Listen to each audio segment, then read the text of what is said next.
What a fantastic showing for just one of the sessions that are beginning this remarkable and very important weekend on media democracy in this country.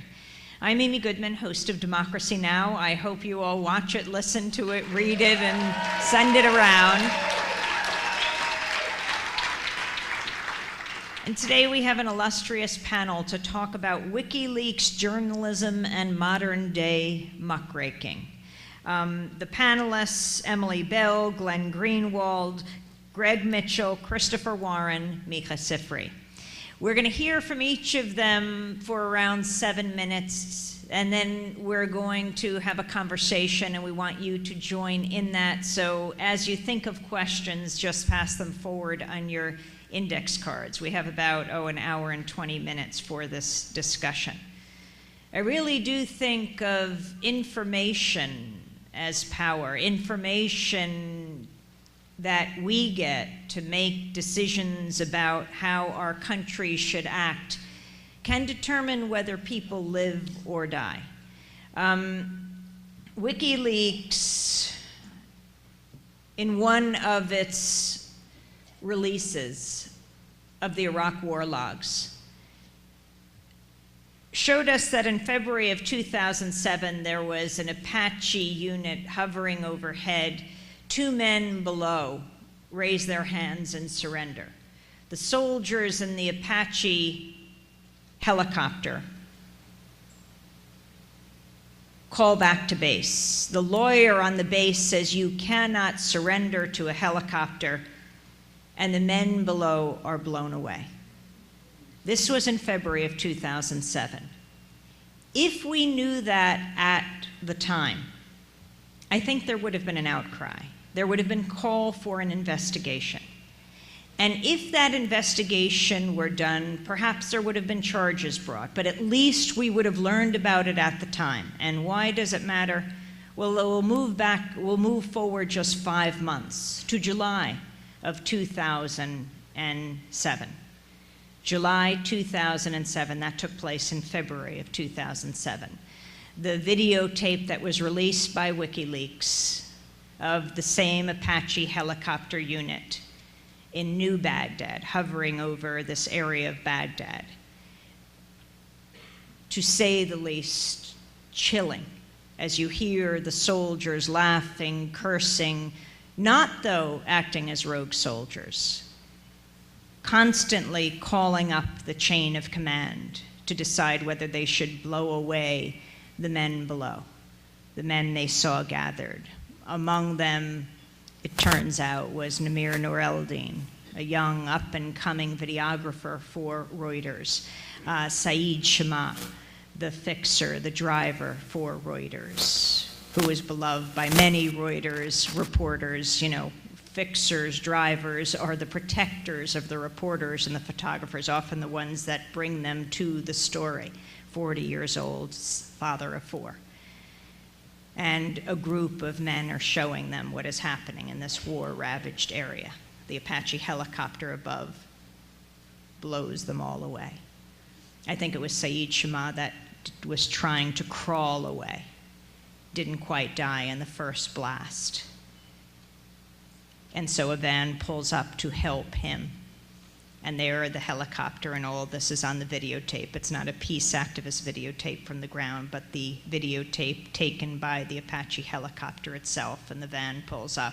There are children in the van, people who are coming out to help the wounded. And that's when the Apache helicopter opens fire again. And they kill those in the van. They critically wound the children. And on Democracy Now!, just by chance, last year, after this all came out, we were interviewing a soldier, a young soldier named Ethan McCord, who was one of those involved with a protest calling for President Obama not to send PTSD soldiers back to Afghanistan and Iraq. They were marching from, I think it was, Walter Reed Hospital to Arlington Cemetery, saying, please don't send us back. And I asked Ethan McCord, who was on that march, why why are you on this march? Why do you feel so strongly? He said he had a horrible experience. July 12th, 2007, he was one of a few soldiers on the ground when this Apache helicopter had opened fire on the civilians below, and he was the one who held the children. And he handed them over and went back to base. He was washing the blood from the children on his shirt, and he asked his staff sergeant if he could see mental health. He said he was just torn apart. He could not get the images out of his head, and they told him to suck it up. And he's been falling apart ever since. Just learning that story by chance, that's the story that's on that videotape as well, and interviewing another soldier who was sick that day. And he didn't go out on the Apache helicopter. And when his brothers came back, when the other soldiers came back and described what happened, when he saw the videotape, he knew that that was what they were describing. And we had him on. He said, I don't understand why you're making such a big deal of this. And I said, well, why? Don't you think it's significant when these reporters, these young children, injured, killed? And he said, no, I do think it's a big deal, but this happens every day. Why just focus on this? I think WikiLeaks matters. I think it is a matter of life and death. If we had known at the time what happened in February of 2007, I dare say that July 2007 would not have happened. So what does it mean to get this information? That's what we're going to talk about on the panel today. To people who are dedicated to transparency and what it means to have WikiLeaks and to go beyond what it means for journalism today. We're going to begin with Greg Mitchell, who has been remarkable in writing a daily blog that has gained a wide global audience, every day releasing more information about WikiLeaks. Two of his latest books that have just come out are The Age of WikiLeaks, From Collateral Murder to Cablegate and Beyond. Greg blogs for The Nation, has written So Wrong for So Long, How the Press, the Pundits, and the President Failed on Iraq. One of his latest books is also Bradley Manning, Truth and Consequences. Remarkable. I think these came out in the last few weeks or months. I think he's giving birth to one as he speaks today, yet another book. We'll let you know by the end of the panel. Greg Mitchell.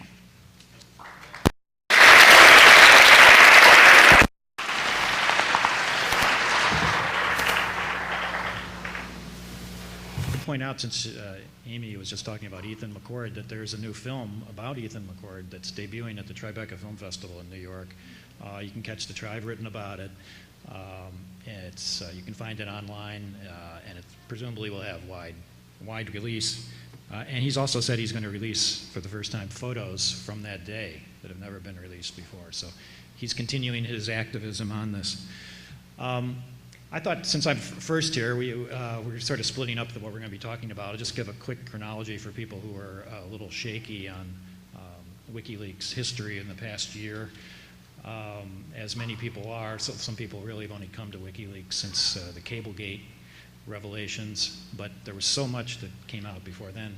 Going back to the collateral murder video, which was exactly a year ago this week, and then followed by the Afghan war logs that came out last summer, the Iraq war logs a little later in the year, I think October, and then Cablegate, which broke just after Thanksgiving. So that's sort of the history. Now, what's interesting is that perhaps one reason so many people really only got into WikiLeaks after Cablegate was because those first three major releases were widely covered for a few days or a week in the media and then forgotten. The collateral murder video was shown only snippets of it were shown on TV. It was a controversy, mainly about WikiLeaks itself and releasing such things. I'll point out, since Amy was just talking about Ethan McCord, that there's a new film about Ethan McCord that's debuting at the Tribeca Film Festival in New York. You can catch the trailer. I've written about it. You can find it online, and it presumably will have wide release. And he's also said he's going to release, for the first time, photos from that day that have never been released before. So he's continuing his activism on this. I thought, since I'm first here, we're sort of splitting up what we're going to be talking about. I'll just give a quick chronology for people who are a little shaky on WikiLeaks history in the past year. As many people are, so some people really have only come to WikiLeaks since the Cablegate revelations, but there was so much that came out before then. Going back to the collateral murder video, which was exactly a year ago this week, and then followed by the Afghan war logs that came out last summer, the Iraq war logs a little later in the year, I think October, and then Cablegate, which broke just after Thanksgiving. So that's sort of the history. Now, what's interesting is that perhaps one reason so many people really only got into WikiLeaks after Cablegate was because those first 3 major releases were widely covered for a few days or a week in the media and then forgotten. The collateral murder video was shown only snippets of it were shown on TV. It was a controversy mainly about WikiLeaks itself and releasing such things, and then it faded. Even Stephen Colbert was very critical of Assange in an interview. The Afghanistan war logs came out. People were shocked by some of the revelations, civilian casualties, corruption in Afghanistan, Pakistan's bad faith and so forth. A lot of coverage for a week and then sort of forgotten. Iraq war logs, shocking numbers about civilian casualties, other issues, same thing.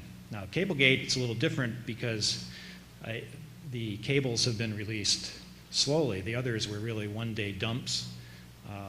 The cables have been released, I think we're up to about 10 or 15, 20,000 that have been published now out of 250,000. And despite places like the Washington Post and so many others, day 2 released, nothing's here. There have been dozens, some would say hundreds of important revelations since then, right down to this week. They're finally, I don't know if you've caught up with this, but they're finally releasing the 6,000 cables related to Israel. And there's already controversy there about revealing about some of the settlers offering to give up their settlements in return for money, which is interesting. And just today or last night, for the first time, WikiLeaks is now dealing with the dreaded Washington Post. And they have a big story last night related to Yemen, and the U.S. being told a couple of years ago that there's a chance that the leader there could be deposed. And so the Washington Post is now involved. So really quite surprising things. But it continues to produce shockwaves. The other thing I wanted to talk about is the notion, which I think is the key to so much of this, is the role of gatekeepers. Expression I use, and some others use too, about what the traditional role of the press in America, and I guess elsewhere in the world, has been to want to be the gatekeepers. In other words, they release the information, they decide what to cover, they decide how to cover it. And in relation to leaks, very importantly, they, for every leak you've heard of that made big news, there are dozens or hundreds or however many that went nowhere, that were either maybe they weren't such good leaks anyway, but many of them probably too complicated, they're too controversial, difficult, didn't come to the right person or whatever. So the media wants to decide that. They want to say, we get this great information, we get these leaks or shocking material or documents, and they want to decide, mainstream media, what to cover and what to ignore. And WikiLeaks threatened that from the beginning by releasing documents raw. Sometimes that causes difficulties, but posting material for all to see, circumventing the gatekeepers of media. Now we've seen, sort of interestingly in the last couple of months, some of those media outlets such as New York Times and The Guardian, Al Jazeera, setting up their own leak portals. And this, of course, is partly a way to take back the gatekeeper function. So they've, it's like leak to us, don't leak to the WikiLeaks or anybody else like that. So in some ways, it's an attempt to again take over that gatekeeper function. And WikiLeaks itself, interestingly, the collateral murder video was sort of in a classic release of theirs. Went out, everyone could see, they didn't deal with any other media. Since then, they formed partnerships with generally The Guardian, New York Times, and Al Jazeera and other places for different releases. So WikiLeaks itself found that because of the gigantic number of documents, they and limited resources, that they had started working with media, and which has led to a lot of coverage, a lot of very good things. They've gone to 50 outlets around the world now. You don't hear much about here, perhaps, if you're not a fanatic like I am. But news outlets around the world are now publishing cables. So they've formed these partnerships, sort of frankly saying they don't have the resources to do it themselves, or maybe trust people to cover this stuff. But this causes problems, as we've seen, and Glen Greenwald and others have written a great deal about this, where you have the New York Times, which got a lot of praise for their releasing materials through WikiLeaks, giving them a lot of coverage for a brief while, finally had to admit that they had shown in the cable releases from late November, showed every single cable to the State Department or the CIA, whatever group of people they were dealing with, showed them every single cable and held back some of them. We don't know how many, we don't know exactly why. So here was, the New York Times, even in that case, getting these raw documents and still allowing whatever you want to call it, suppression or censorship or whatever. So exerting its gatekeeper function. And basically what happened after a month of coverage in the Times and the Guardian, coming up to the end of December, they pretty much stopped covering the cables, and now it's gone on to other publications who are doing it. So it's going to be interesting to see what goes on from here. And of course, as we know, the Times and the Guardian both have had problems with Assange now. A lot of bitter remarks at both places. And so we really don't know what they're ever going to do in the future. So perhaps that's why he's moving on to the Washington Post and so forth.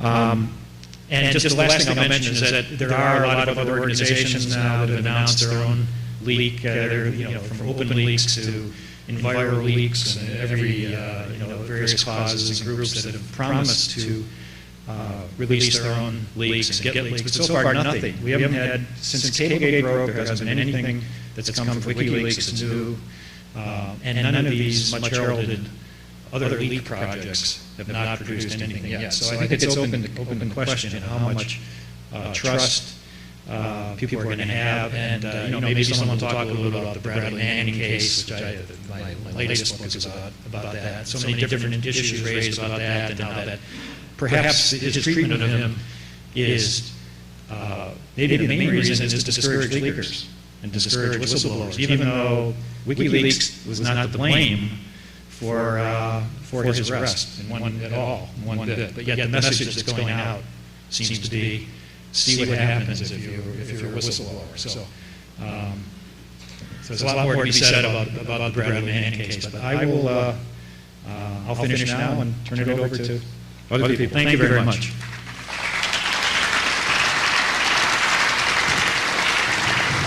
Thank you, Greg. Micah Sifry is co-founder and editor of the Personal Democracy Forum, which is a website and annual conference that covers the ways technology is changing politics. Also techpresident.com, the award-winning group blog on how the American presidential candidates are using the web and how the web is using them. Micah also consults on how political organizations, campaigns, nonprofits, and media entities can adapt to and thrive in a networked world. His latest book is called WikiLeaks and the Age of Transparency. Before that, he wrote, Is That a Politician in Your Pocket? Washington on $2 million a Day. Spoiling for a Fight, Third-Party Politics in America, and he was co-editor of the Iraq War Reader and the Gulf War Reader, Meet Sifry.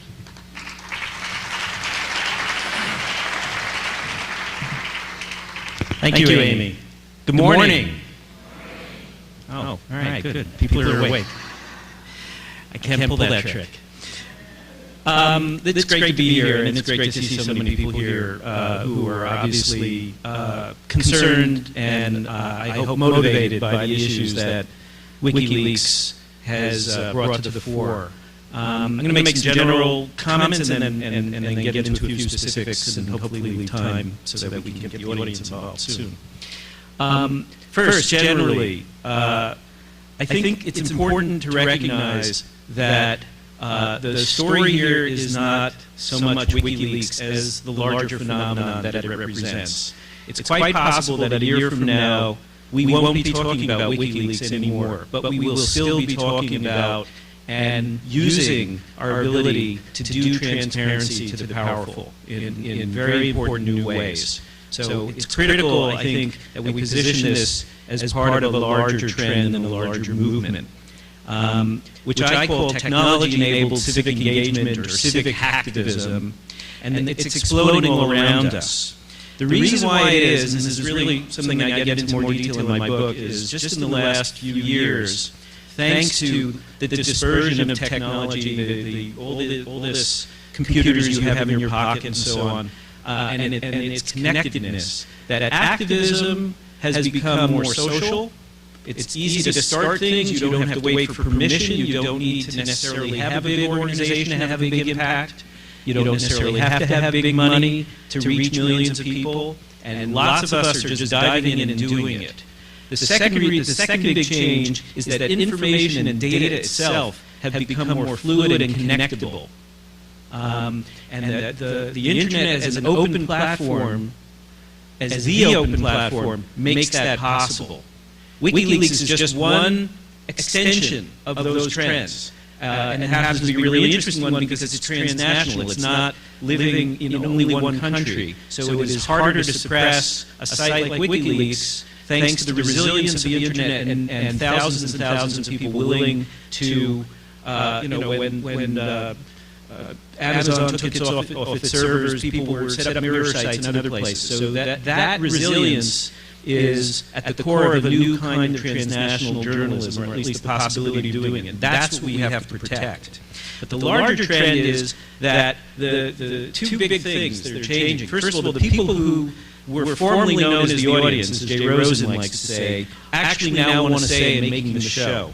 And we actually want to know what's going on, and if necessary, we will pull the information together ourselves to find out. And the people who were formerly known as the authorities, and that's in both senses of the word, right? Authority as an expert and authority as the people with the power, they're losing their grip on what is authoritative. And when they actually know that we can watch them and we may be able to expose them, I actually think in some cases this will result in better behavior in the long run. That is the promise of this bottom-up transparency movement. But it's a different environment, and in this environment, we all have to earn and re-earn our trust every day. You don't get trust anymore as an authoritative source because you have a badge, or because you went to the right college, or because your byline appears, say, in the New York Times. You earn it by being transparent and truthful. And when you're not, we're going to distrust you. The WikiLeaks is not this change. It's just a symptom of this larger change. Now, some particular comments about the WikiLeaks situation itself. First of all, I think we need to recognize that WikiLeaks itself is broken. Julian Assange is a flawed figure. I salute his courage and his audacity and his resoluteness, but I don't like the way he runs this organization, and I'm not the only one. There are lots of people who have left being volunteers for WikiLeaks because of Julian's autocratic way of running it. I don't think it is the way to run. It's hardly an example of transparency in action. We don't know what it's releasing, what it's holding back, why, how you get information from WikiLeaks now. No idea. The portal for submitting leaks to WikiLeaks, it's been asserted by one of the former programmers and spokesman, Daniel Domscheit-Berg, that the portal is broken. It's not secure. So, we have these are serious questions, and it's important that we not, push them under the rug just because, it's doing otherwise noble work. Second point, the New York Times is clearly broken. One thing that people may not realize is that the New York Times has an entire set of the cables, all 250,000, whatever the exact number is. Bill Keller has said this on the record. David Sanger, their lead national correspondent in Washington, has said this to me directly. And there's no explanation from the Times. I'm actually right now trying to get, maybe I'll get an answer. If I do, I'll let you know, about how they handle this database inside the building.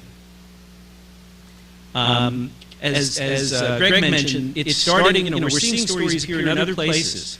Like Reuters did a story on corruption in Saudi Arabia based on cables going back to 1996, about how the patronage system there works. Now the Washington Post is reporting from Yemen.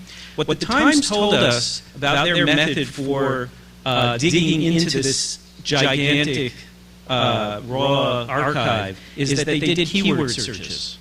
They basically put a team of reporters together. I guess the Guardian actually built the search interface, and people went and thought in enterprising ways about what words they should search on. Now, there's a very interesting clue in that statement, because if that's the method that the Times has used to spot news in the cables, then how is it that nobody at the time searched the word kleptocracy? It turns out, indeed, there are about 6 cables that have been released so far that have the word kleptocracy in them, including the one about Libya, which the Times just recently reported on. And you really have to ask, why didn't the Times consider this news back in November, December, when they were doing their big splash of news? There are cables which they've now reported on, which they had all along, that show that U.S. diplomats thought that Libya was a complete kleptocracy, and our intelligence relations with their spy service were, quote, excellent, and that they were a loyal ally in the war on terror. You'd think that contradiction might have been news. So I think we need to pay attention to the fact that there is this incredibly valuable archive of information sitting over on West 43rd Street in Manhattan. And maybe the Times is overwhelmed and they're really busy. After all, there's a lot of news going on in the world today. And their reporters are, trying to cover it valiantly. Maybe they could use some help. Maybe they should open that archive up in some fashion. But it seems to me that we should not ignore the fact that it is here in our country, that the information is here. 2 last points.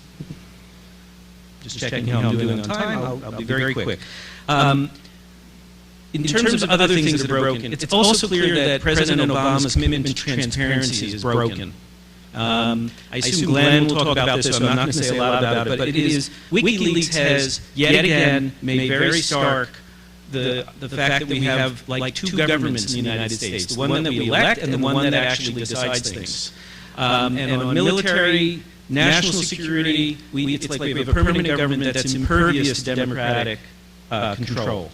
And this is extremely troubling. If we have to dismantle that if we're ever going to live in a truly open society. My last point. The one last critical point, and for this conference especially important, WikiLeaks has shown us how valuable the Internet is, this distributed resource that many of us can connect to and upload into and not just take information out of, that it is resilient, it can be a force for democracy, and it is incredibly fragile. When Amazon, on just the whiff of a threat from Senator Lieberman, decided to kick WikiLeaks off its servers back in the fall, there was no criminal case, there was no violation of copyright. These are the reasons Amazon gave for kicking WikiLeaks off, which were completely bogus. I thought to myself, wow, I'm beginning to understand what McCarthyism was like, when people would, lose their rights without any sort of real, case being brought, just by intimidation, political intimidation. And so we have to remember and fight for the unpopular speech that the internet makes possible, to protect it and make sure that people can speak on it freely. And when private companies like Amazon or PayPal or MasterCard, Visa, and so on, violate, just pick out of the thin air, some violation of their terms of service. This goes way beyond net neutrality, folks. Net neutrality, if we want it, would not fix this problem. We have to think broader than that. But that's what's at stake. This kind of ability to access the information that we really need, the Internet is making it possible. We have to fight and make sure that we continue to do that. Thank you. Micah. Christopher Warren is our next speaker. He is the Federal Secretary of Media, Entertainment, and Arts Alliance, the union of people who inform and entertain Australia and New Zealand. He's responsible for coordinating the industrial and professional campaigns of the union on issues to build a strong and independent media and entertainment sector that provides fair wages and conditions for creative workers. Christopher Warren. Very much, and g'day. Now, I think Australian journalism can claim to have given two great gifts now that have each transformed American journalism. The first of those, of course, is Keith Rupert Murdoch. He's now, of course, an American citizen, and you can keep him. The second is Julian Assange, because what's happening with Wikileaks is transforming journalism. And what I want to talk about is, perhaps from inside the beast of journalism, what those changes are, and how some of those changes are, in fact, profoundly disturbing for those of us who believe in free and independent media. The first is that the vehicle of Wikileaks, which doesn't operate on its own, but in many ways is an example of how the sheer volume of the internet enables us to produce more information in more forms to more people than ever before. Journalists talk about a lot of that as rhetoric, but Wikileaks is a classic example of how that operates. What I think is less clearly understood is how Wikileaks itself is being transformed by journalism. Now, I'm not one of those people who argue that Wikileaks is somehow something that is not journalism. Wikileaks is something that practices journalism and is itself being transformed by the craft of journalism. And actually, I'm proud of the fact that I hear a lot of criticism go around about Julian Assange, and if every journalist had to pass a sort of personality test that Julian Assange is required to pass in the day-to-day cracks that are made, even by supporters of his, then I think very few journalists would meet that test. And I'm proud of the fact that Julian Assange is a proud member of our union and has been for 10 years. Now, people look at Wikileaks as though it's been a constant entity. And in fact, Wikileaks is something that has transformed itself and has morphed far more recognisably into something that is a media organisation. And in fact, the way it's handled so-called Cablegate is a very good example of how it has become much more of a media organisation than it may have initially been. It started off with the intent of being a kind of a macro organisation, a macro media organisation that would produce all the information and in fact bypass journalism, bypass mainstream, particularly mainstream journalism, mainstream media. And it is instead become now, and has been forced to become by the way we consume information, much more of a traditionally understood media organisation. So the reason I don't agree with the previous speaker who said, or WikiLeaks, or one of the previous speakers who said, one of the reasons WikiLeaks is now leaking this stuff out bit by bit is because they can't, and work with mainstream media organisations, is not because they can't handle the volume. They're doing it because that's what media organisations do. If you've got a good story, you don't just put it all out in one day, you leak it out bit by bit. And they've handled that extremely intelligently on a global scale. Now, you'd all be familiar with the impact the stories have had on American politics. You probably wouldn't be as familiar with the impact that it's had in almost every country around the world. In Australia, for example, the main story was about how the cables revealed that senior government ministers were in regular contact with the US Embassy and advising the US Ministry, the US Embassy, of political developments in Australia, that they were not advising the Australian people, and in one notorious example, hadn't even advised the Australian Prime Minister of. That is, that they were about to roll him in the caucus and replace him with a new Prime Minister. In New Zealand, I must say, there were actually no stories of any interest in the WikiLeaks cables. I think that says one of the great things about New Zealand. So we can see how WikiLeaks has fundamentally transformed itself into a much more a practical media organisation. The second thing I think that's interesting about the impact of WikiLeaks is about what it says about us as journalists and our sense of the craft of journalism. Because I think, to be frank, one of the great weaknesses of American journalism has been shown by its response to WikiLeaks, and the failure to give WikiLeaks and the sort of support and the sort of collective community support that it needs. There's been talk about the New York Times. I think the description of the New York, or the characterisation of the New York Times, or the way in which the New York Times characterised WikiLeaks as being more of a source rather than a media organisation is, I think, itself a very dangerous position to take.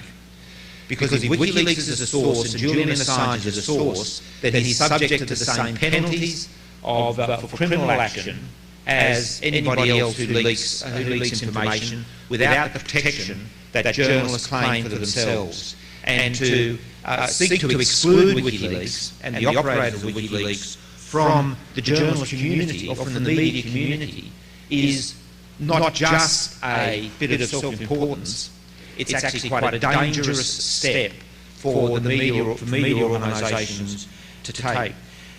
I want to contrast that, if I may, with some pride, with the difference between the way the media community in Australia has responded to this. And we were under the same sort of pressure. The Australian Prime Minister came out very early on and characterised the actions of WikiLeaks as illegal and directed the Federal Police and the Attorney General to investigate laying charges.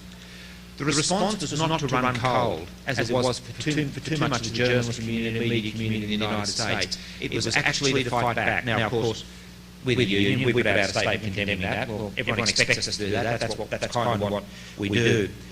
What was more important, for the first time in the history of the country, almost every editor of a major newspaper, and some not so major newspapers, or an executive producer or news director of the television and radio stations, signed a joint letter to the Prime Minister declaring their belief that WikiLeaks was a bona fide media organisation, that they committed no crimes under Australian law, and that as an Australian citizen, Julian Assange was entitled to all the protections an Australian citizen should get. And what was interesting about that is not only did almost virtually every editor did, but almost every one of Rupert Murdoch's editors signed it as well. And I think that's a very strong indication of the strong response from the Australian media community, which has acted to prevent the kind of hysteria about WikiLeaks that has unfortunately continued to plague the US media.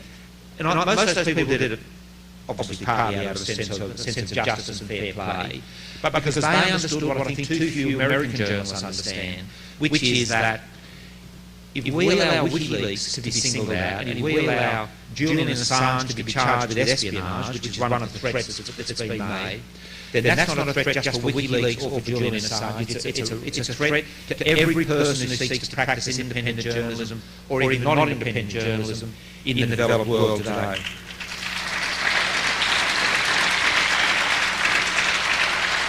And I think there are two reasons, if I may be so bold, to criticise my American counterparts about why that's happened. One is pretension, the sense of, I'm a real journalist, these people aren't. And that's a failure to understand how journalism is changing fundamentally in the world, and a failure to understand the way WikiLeaks itself has changed as a media organisation. Secondly, there remains in the United States this continued fear that affects the way journalists and media organisations report the news that flows from the security response to 9/11. And until the American media are able to get over that and to recognise their responsibilities to inform, to educate, to entertain, with respect for the truth and for the public's right to know the truth, then we will continue to cause rods for the back, not just to journalists in the United States, but for journalists all around the world. The first one I quickly want to mention is the impact on whistleblowers, which has already been mentioned.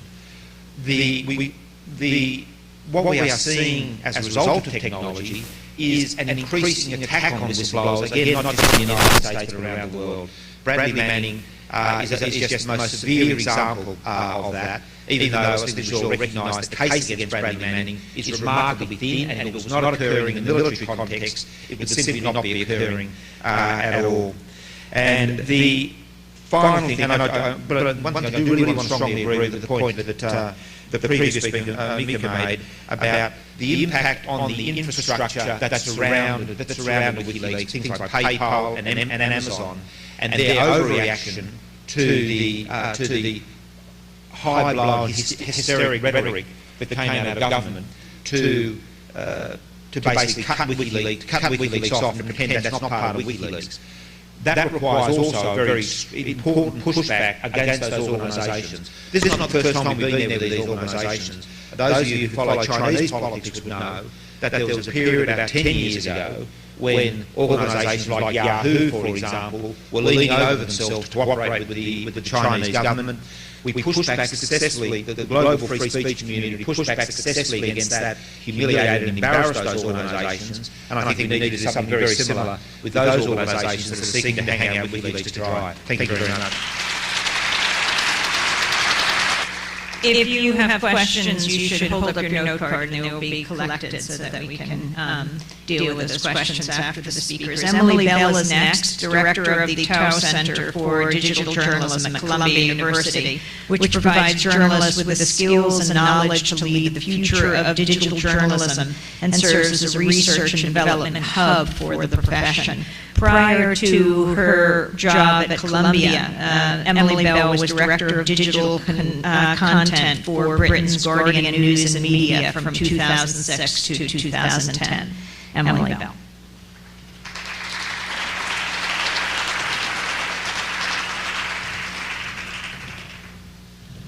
Thank you, Amy, and thanks everyone for coming out and being so engaged in this subject. As Amy said, my interest in this is twofold. Partly it's my old job. I was a career journalist for 20-odd years, 10 years in print, 10 years online. The first 5 or 6 of those were being editor-in-chief of Guardian's websites. The last 3 or 4 overseeing everything they did digitally.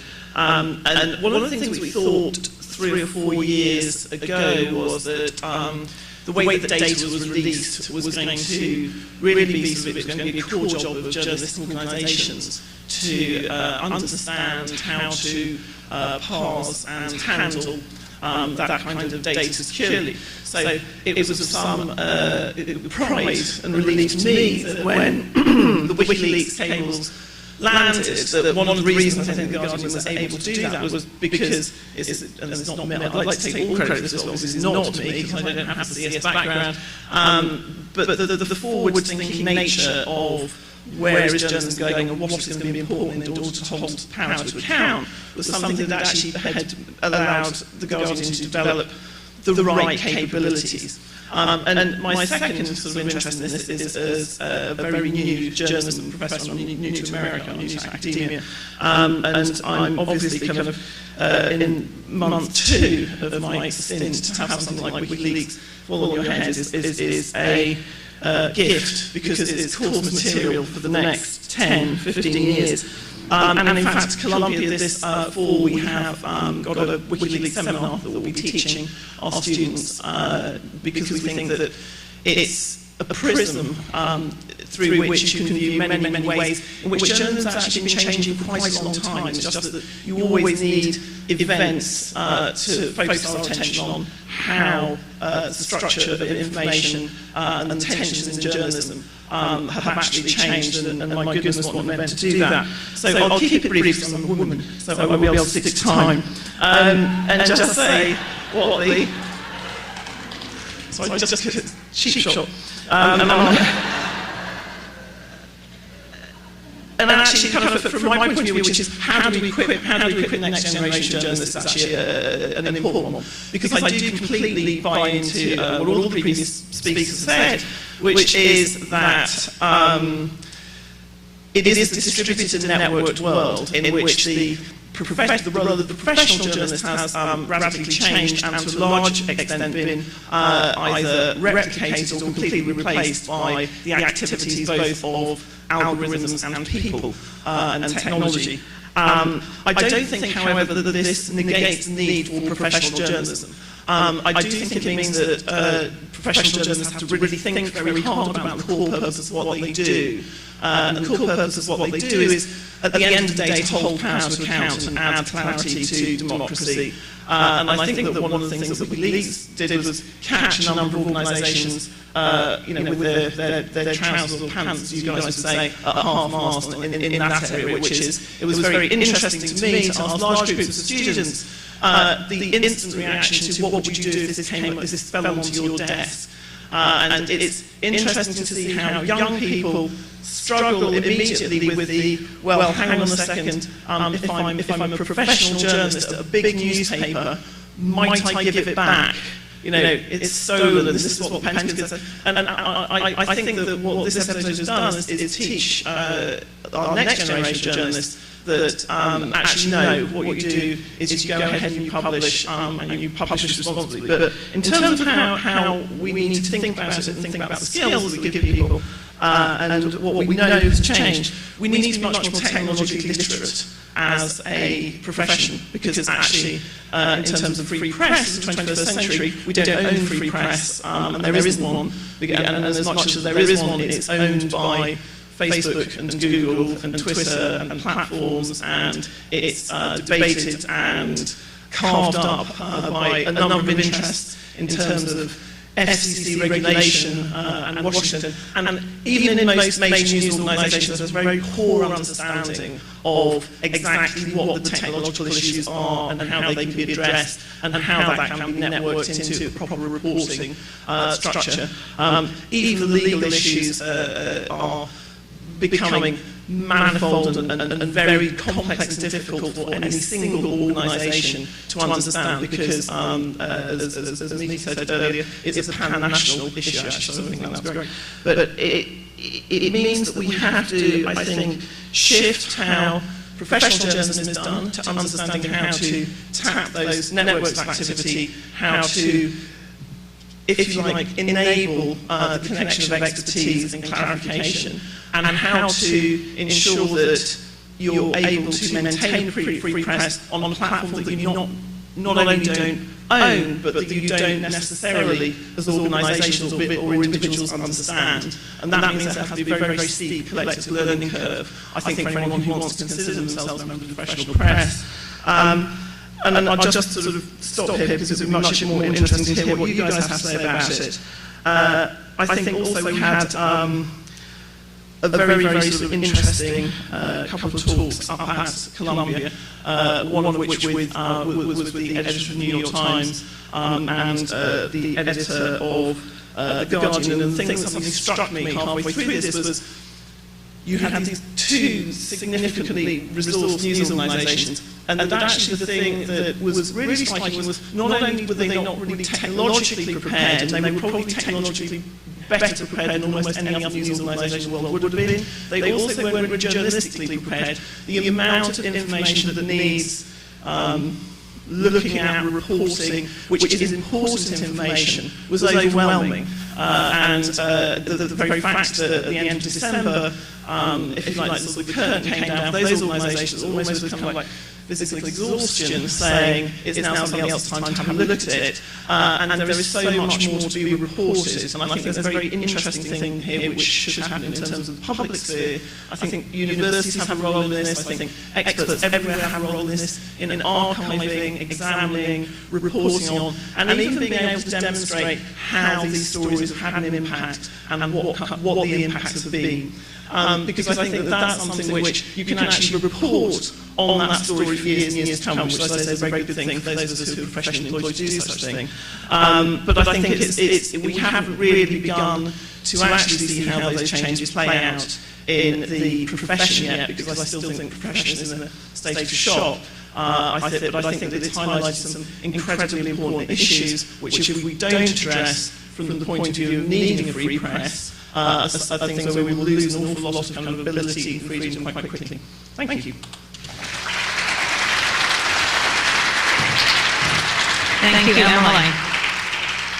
Next, we'll hear from Glen Greenwald, who just won the Online Journalism Award for his coverage of the treatment and the conditions under which Bradley Manning is held. He is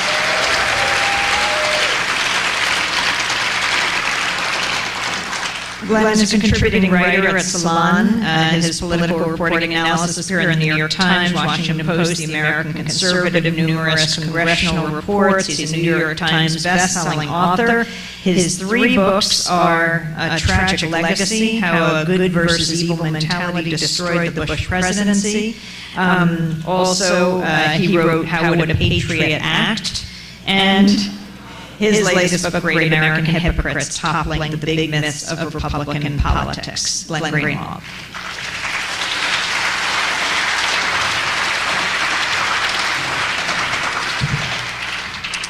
Thank you to everybody for coming out today. I've been really enthused by how much interest there is in the WikiLeaks controversy.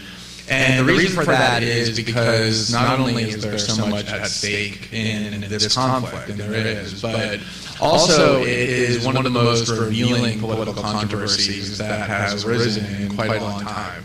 And in particular, I think it's extremely revealing about how establishment media outlets and their employees think about their function and think about their role.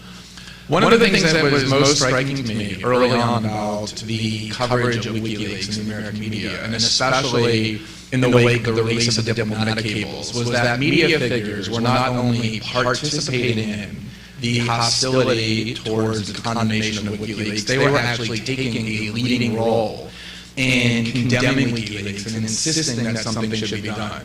One of the first and most illustrative incidents that I recall was I was watching CNN, which is something I try hard not to do too much, but I was doing it on this day. I think I was traveling and had that as my excuse. And Wolf Blitzer was on, and he was talking about the release of the diplomatic cables that had just happened, and he was absolutely furious. He wasn't furious, of course, about the illegality and deceit and corruption that these cables revealed, that the State Department had ordered spying on UN officials in violation of treaties, or that the U.S. had secretly participated in bombing campaigns in Yemen, contrary to the statements of the State Department, or any of these other things. What he was furious about was that the U.S. government hadn't taken more steps to protect and safeguard this information. What he was basically saying was, I am absolutely outraged that I've learned about these things that the government did. I'm furious that you didn't do a better job of concealing it from me. Which is really quite a remarkable thing for a journalist to admit being angry about. And I actually wrote about it at the time, but as it turned out, that was not a particularly unusual incident. It was to be quite representative of how American media figures thought about WikiLeaks generally. I did lots of shows in the aftermath of the diplomatic cables, and typically the format would be I was on as the designated WikiLeaks defender. And I would typically be on the show with some member of the political class who, of course, was furious that WikiLeaks had breached this confidentiality. And then there would be a media figure who would generally host the discussion or participated in it as well.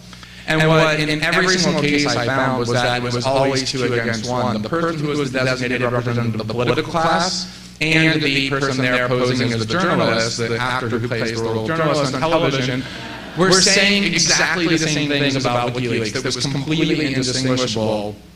Their mindset. I mean, it made sense to me that members of the political class were angry about what WikiLeaks was doing. They want to protect their prerogatives and their power of maintaining secrecy. But the idea that journalists thought exactly the same way and were even angrier about it was, I admit, and perhaps it was a little bit naive, somewhat surprising to me. And the reason it was surprising to me is because what WikiLeaks is doing, what their mission is really what the core of journalism is supposed to be about, which is providing accountability on the world's most powerful factions by exposing the deceitful and wrongful things they do in secret. And,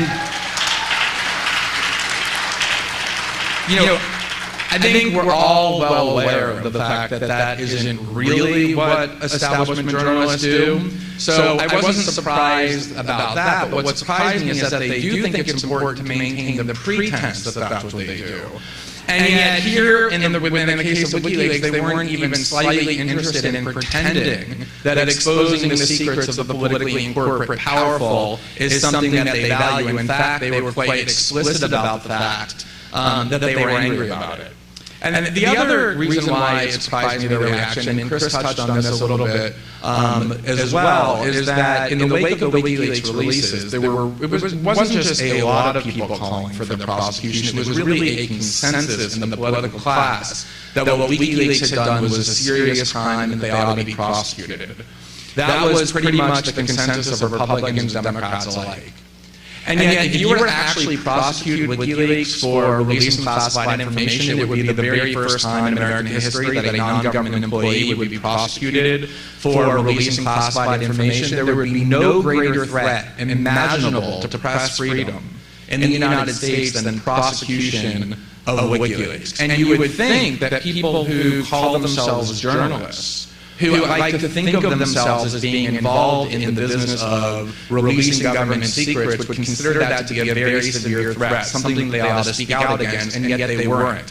They were actually joining in the chorus and calling for the prosecution of WikiLeaks, really leading the chorus, and that too surprised me. It surprised me because you can pick up the New York Times every day and read government secrets being exposed. Bob Woodward, who is universally adored by everyone in mainstream media outlets, has gotten extremely rich by writing books every year that expose government secrets. Now, these are secrets that government officials want exposed. They're often secrets that reflect well on the government, but it's still the release of classified information in violation of the law, and if you empower the government to prosecute people who do that, you will absolutely give the government immense power over even establishment journalists. You think that even they would be wary of that, and yet they weren't. And so part of what I tried to do is to understand what it was about them and how they function and reason that led them to this hostility, notwithstanding those things I just described. And I think part of it is obviously just some basic competitiveness, that everybody competes over who gets scoops. In a single year, WikiLeaks was responsible for more scoops, more huge stories than every media outlet in the United States combined. And so there was certainly some competitive jealousy. I think Greg is right that they like to think of themselves as the anointed gatekeepers over the information that the citizenry were warned about, and WikiLeaks had usurped that power, and there was anger over that. But I think the real source of the hostility is the difference between being deferential to political power and being adversarial to it. WikiLeaks, unlike the established media, doesn't maintain the pretense of being adversarial to political power. They are actually adversarial to political power. And the difference is it's not just that that's not how the American media reacts, it's that American journalists, establishment journalists, identify as part of the political structure, as part of the political culture in Washington. So anything that is adversarial to political power, they find and view as an attack on them as well, because they are a part of that culture. And I think that there's been very few people who have been more helpful in bringing that to light than Bill Keller, the executive editor of the New York Times, who has done his paper a great disservice by doing something executive editors don't usually do, which is now speaking out publicly in a variety of forums and therefore revealing how he actually thinks. It was a lot better for the newspaper when he just remained this sort of mysterious figure. But one of the things that he's been doing is he's been running around on this crusade in which he's obsessed with proving to the world that what he does and what WikiLeaks does are radically different. And so one of the ways that he's been doing this, there's a BBC interview where he did this most explicitly, is he's extremely proud of the fact that before publishing any information, the New York Times runs to the Obama administration and clears it first with them. And he actually talked about this in the BBC interview, and the BBC host, and there was also in this debate, a former British ambassador to the UN were shocked. Not that they were doing this, but that he was admitting it and being so proud of it. And they actually said, are you actually saying that the New York Times, before it publishes information, clears it with the United States government? Like, you're admitting that? And the UN ambassador said, this proves that if you want to actually learn what's going on in the world, you should go directly to the WikiLeaks site and read the cables there and not read the parts that the New York Times has published. And, what really struck me about it is you have to look at these interviews and see just how proud he is of the fact that the Obama administration has been complimentary of how responsible the New York Times has been in these disclosures. And the contrast to me was so great. The great journalist David Halberstam gave a speech at Columbia University to journalism students a year or so before he died. And he said, in talking to these journalism students, that his proudest moment in his career was when he was a young reporter in Vietnam, and he stood up at a press conference and challenged the claims of generals who had been making claims about what happened in the battlefield that he knew to be false. And he had this enormous conflict, and they tried to intimidate him, and they went to his editors and demanded that he be taken off the story. And his proudest moment was when he stood up to political authority and made them angry and provoked their outrage and objections. Bill Keller's proudest moment is being patted on the head by the Obama administration for good behavior. And that really, I think, signals the American media and what it is. Just one last point about this is, what's so interesting is that even in those rare instances where the U.S. media does actually reveal important secrets about the U.S. government against its will, there's still a great deal of deference exhibited by media institutions. So when the New York Times revealed the Bush administration's warrantless eavesdropping program, it was subsequently revealed that they had actually learned about it a year earlier than they published it, and yet waited until George Bush was safely reelected before telling the American people about it because the Bush administration asked them to do so. And when the Washington Post, when Dana Priest reported, to her credit, it was a great story that the CIA had maintained a network of secret CIA sites where people were disappeared to, the CIA requested that when she published that she not reveal the names of the specific Eastern European countries in which these prisons were located, because if she revealed them, it would jeopardize their ability to continue to operate them. And she complied with that request and withheld the names of those countries to allow these programs to continue. And there was a recent controversy because there was an individual, Raymond Davis, who was detained by Pakistani authorities because he had shot 2 Pakistani citizens. And the Pakistani press was claiming that he was a CIA agent. And yet Barack Obama came out and said, we demand the release of our diplomat. And the New York Times knew that Raymond Davis was in fact working for the CIA, and yet they concealed that information while reporting Barack Obama's false claims that this was our diplomat in Pakistan. And what this reveals is, and I had a debate about this with Jack Goldsmith, the former Bush official in the Justice Department, who said that this is a good thing that the American media is so deferential to government requests, because what it shows is that we have a patriotic media. That's what he called it. And as I understand it, at least, patriotism, especially for journalists, is not about demonstrating fealty and allegiance to government officials. It's about holding those government officials accountable. And that's what Wikileaks actually does and why they're so threatening. The journalism professor at NYU, Jay Rosen, has said that they're the first stateless media organization, meaning they have no allegiance to any specific country's government. Their allegiance is to the truth, and that's what has provoked such great hostility among government and media officials alike.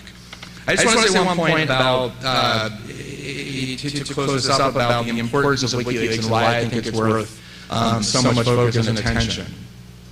The regime of secrecy that is maintained is unquestionably the principal instrument that allows pervasive abuse and lawbreaking. If you look at what has happened in the Bush administration and now in the Obama administration, secrecy is the linchpin of everything that's done.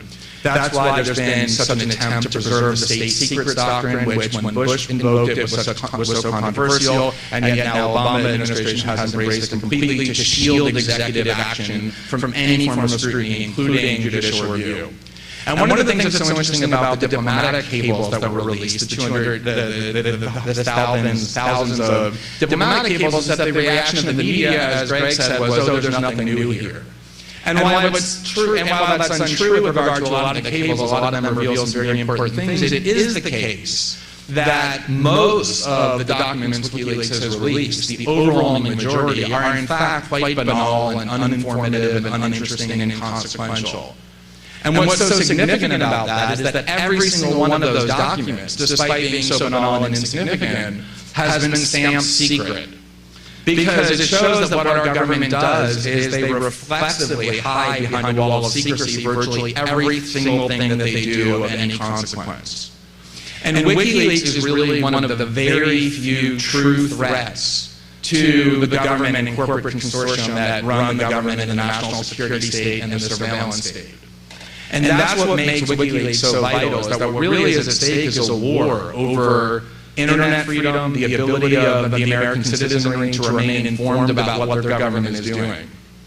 And the government realizes that there's no way to stop the technology that enables what WikiLeaks is doing. You could destroy WikiLeaks tomorrow, you could keep Julian Assange in prison for the rest of his life, and overnight there will be all sorts of other models that replicate what WikiLeaks has done. There'll be unquestionably innovations. You cannot stop technologically what WikiLeaks has begun. There's no way for the US government to prevent that. So what they're interested in doing, what they're obsessed with doing, is to create a climate of fear for any would-be whistleblowers in the future or people who want to be the new WikiLeaks.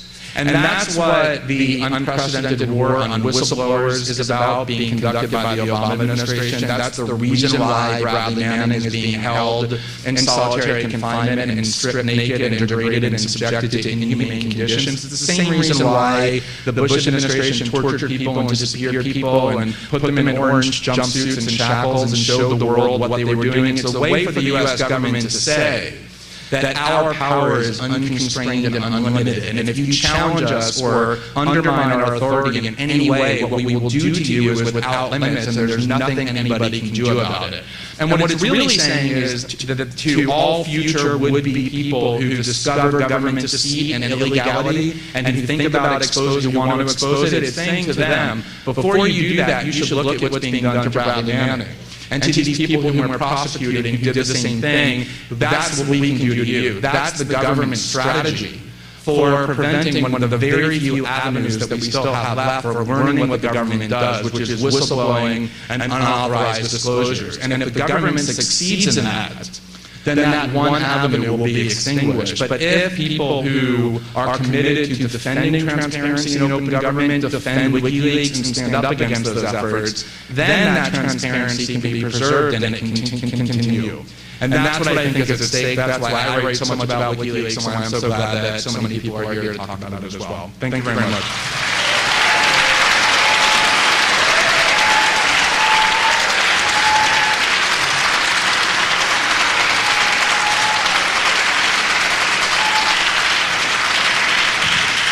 Okay, we only have about 14 minutes. There are a lot of questions, so I'm just going to ask you to answer briefly. I think this one will go to Greg Mitchell. Why hasn't WikiLeaks made all the documents public for everyone to read the source material unredacted? That's a question from Paul Wright, editor of Prison Legal News. Well, I wish I knew that. I do know that there are, behind the scenes right now, sort of unprecedented steps they're trying to take that would release all those documents to a wide variety of journalists. They are, I don't know why they haven't been able to publish them all. I think it's a matter of, logistics or resources.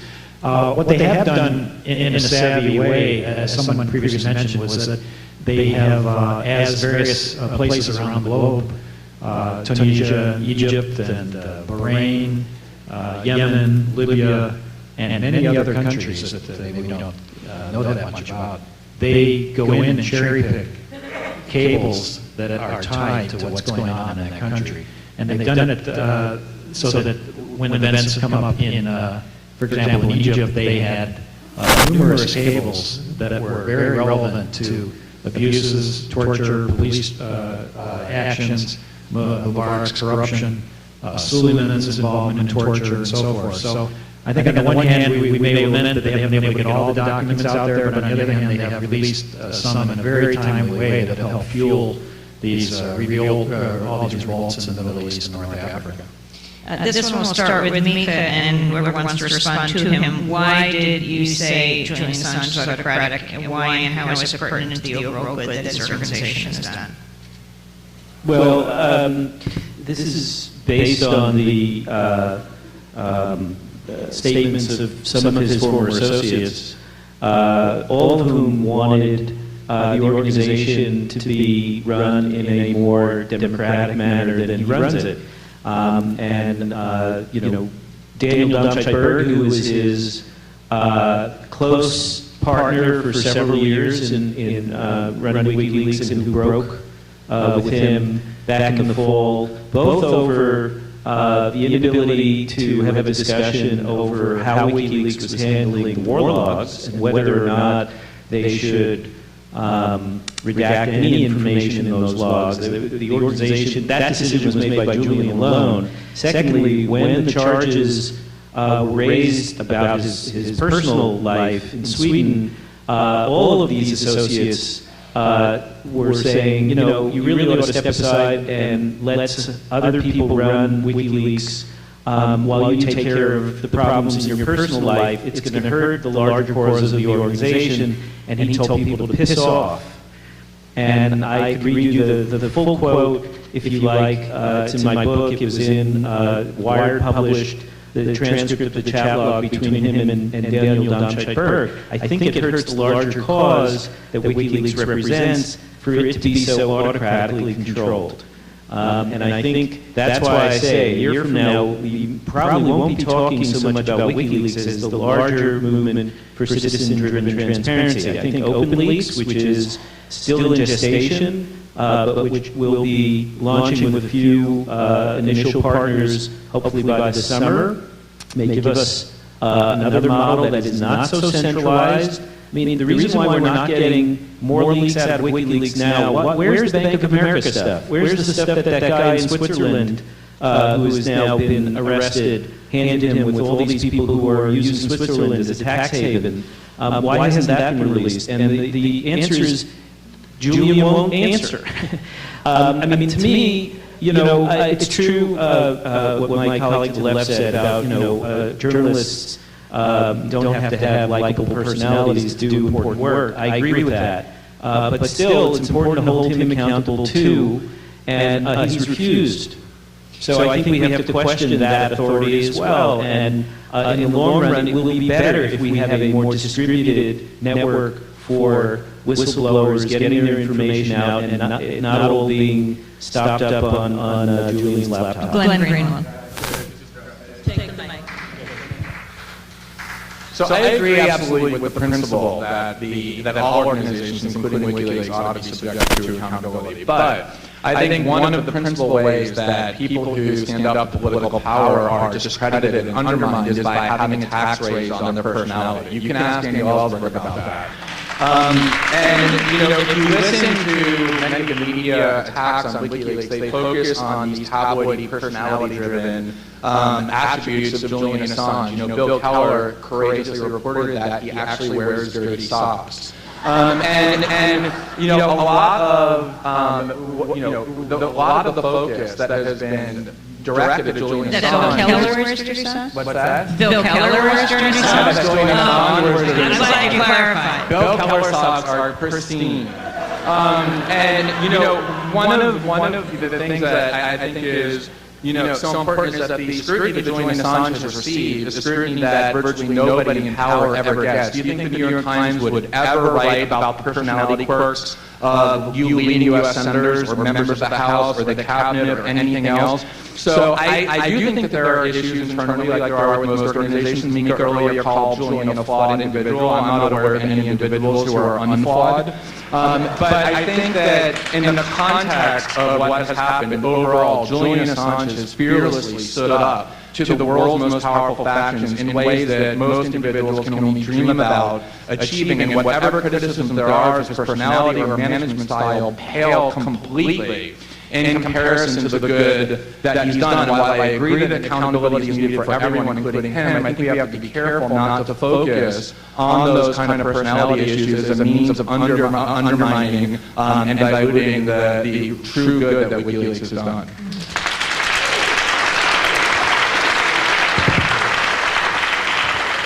as an attorney for 20 years and a journalist and artist, how can we lawyers support you in the press best? Blogs, websites, what? Lower your fees. Lower your fees. Very good answer. Very good answer. Sorry, that's a very flippant answer, but it's actually true. One of the things that the legal in the profession could do is lower its fees.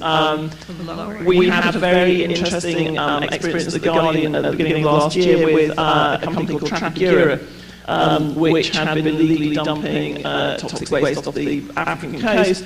And it was our reporting of it was subjected to a super injunction, which meant that we couldn't even report the fact that the question had been asked about it in Parliament, which is one of those legal strictures that is threatening free speech. We actually kind of ended it somehow. The question, parliamentary question, ended up on a website, not ours. And it was pointed to by social media, including Twitter, and the hashtag Trafigura spread, started to trend, more people started to look at it because nobody knew what it was, and the entire case collapsed. But we did a kind of quick mental calculation on what that would have cost us to defend legally, and the answer was hundreds of thousands of dollars. The more serious answer to that is, in terms of how can the legal profession support, is I just think that it's enormously valuable for individual and collectives or corporations who are interested in doing good work to have the best legal advice on a number of fronts. And this is something which the professional journalism and amateur journalists need to be constantly informed. So publish clear, good information, guidelines on these things that would otherwise be very, very expensive to understand, where you're actually fighting quite often very well-resourced corporations as well as governments in terms of legality, because it's very important that people understand it. And it's actually something where the cost of it is prohibitive now for most non-mainstream news organisations. Next question. Clearly, the discourse over the next 2 years will be dominated by corporate-sponsored voices who are running for president of the United States. What can we do to establish a widely heard counter-narrative?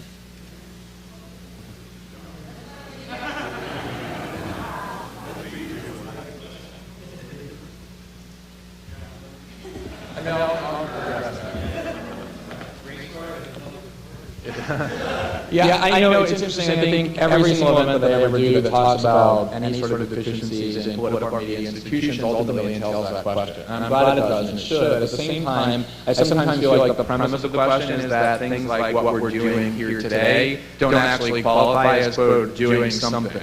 And I think, if you look at even the events in the Middle East and the extraordinary way in which the most entrenched dictators have been overthrown pretty rapidly by some pretty disempowered citizenry that have been kept poor and uneducated, you see the power of citizens talking to one another about their discontent, persuading one another that the level of corruption is so great and the need for action is so great that massive collective action becomes possible.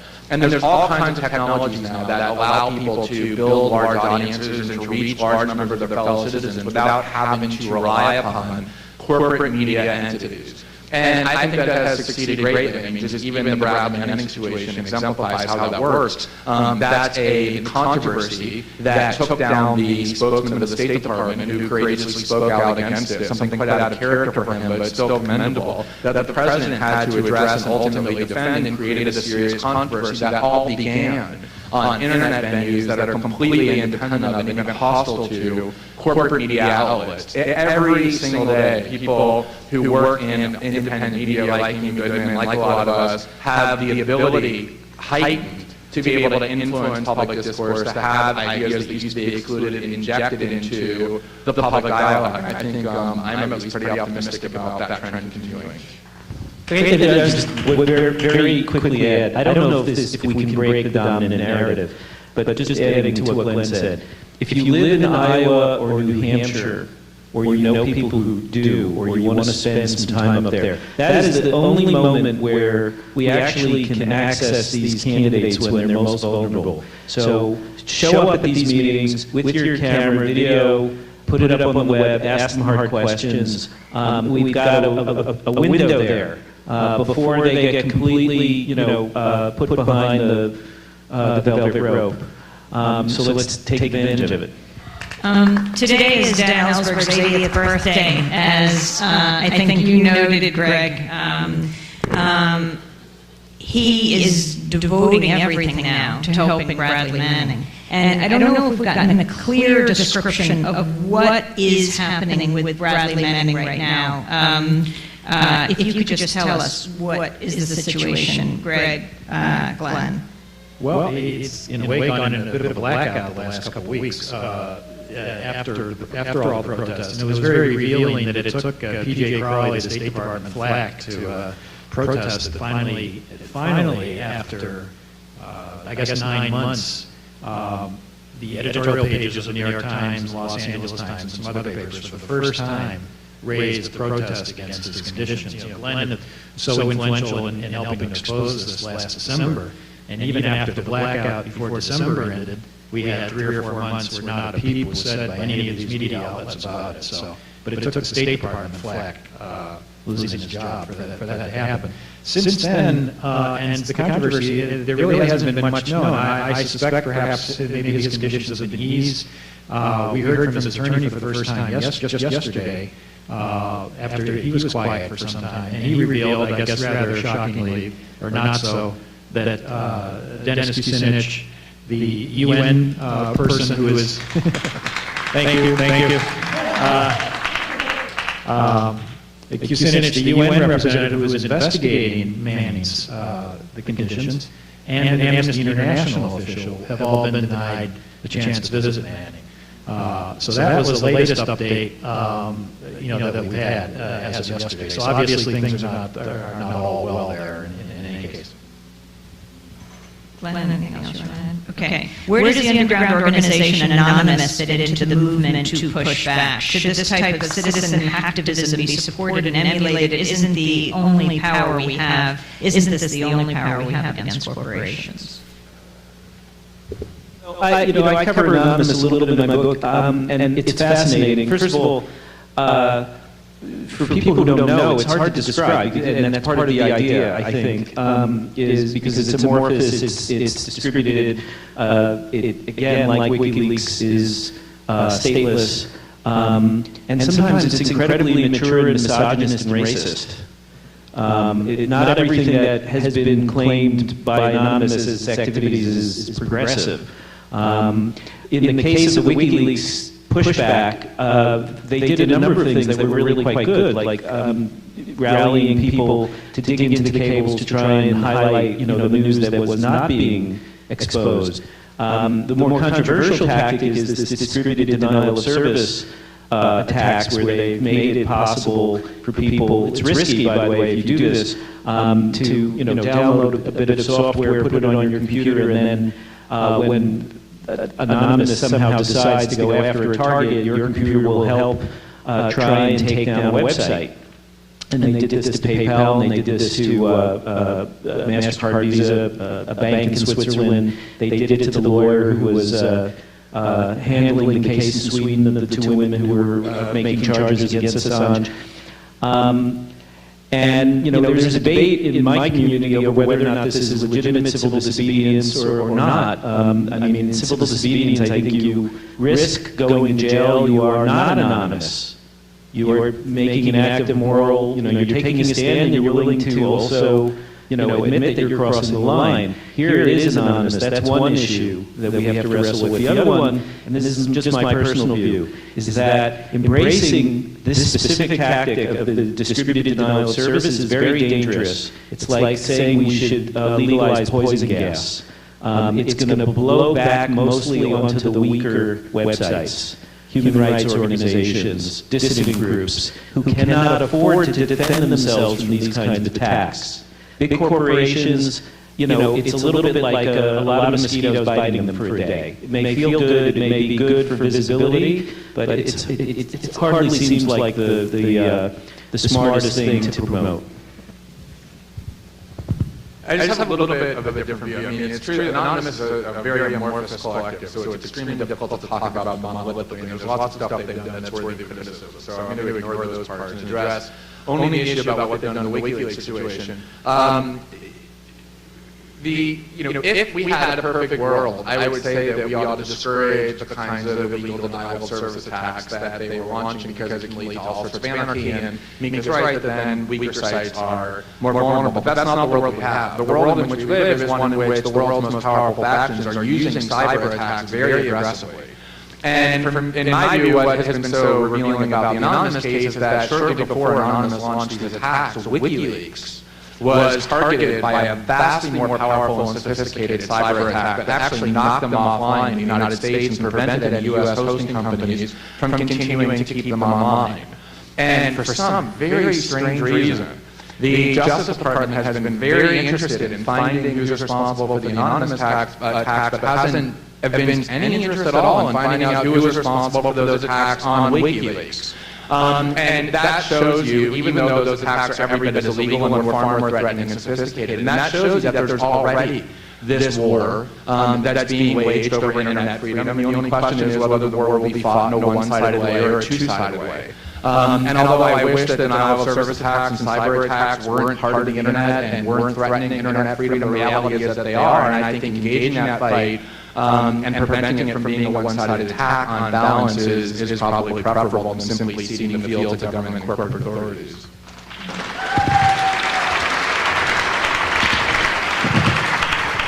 As we wrap up, if each of you can talk about how they can access your information. Each of you just explain the website or where you're tweeting everything.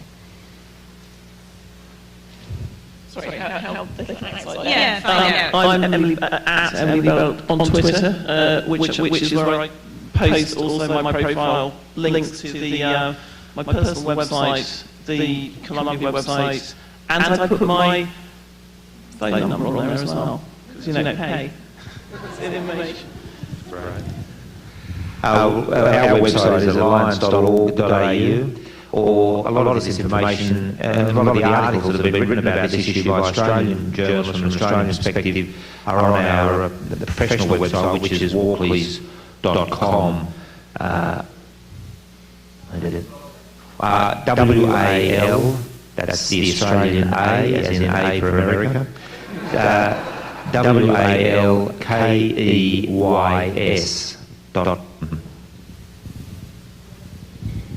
So, personaldemocracy.com is where you can find all the information about the conference, as well as our blogs. The conference is coming up June 6th and 7th in New York. And if you're interested, the early bird rate is expiring at the end of next week. The way to find me on Twitter is MLSIF.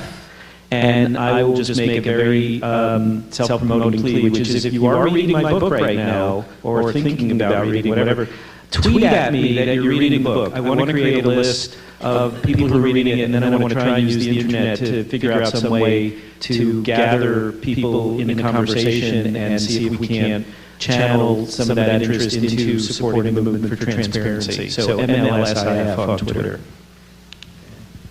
Well, I'm still doing the live blog at The Nation every single day, so it should be pretty easy to find that also. It's day 132. Yes, I've lost track. But, and I do other stories at The Nation as well, so pretty easy. Twitter is at Greg Mitch, and I'm having a book signing for my two Wikileaks and Bradley Manning books this afternoon at 3:45, so I invite you to stop by and chat, even if you don't buy the book. So, thank you.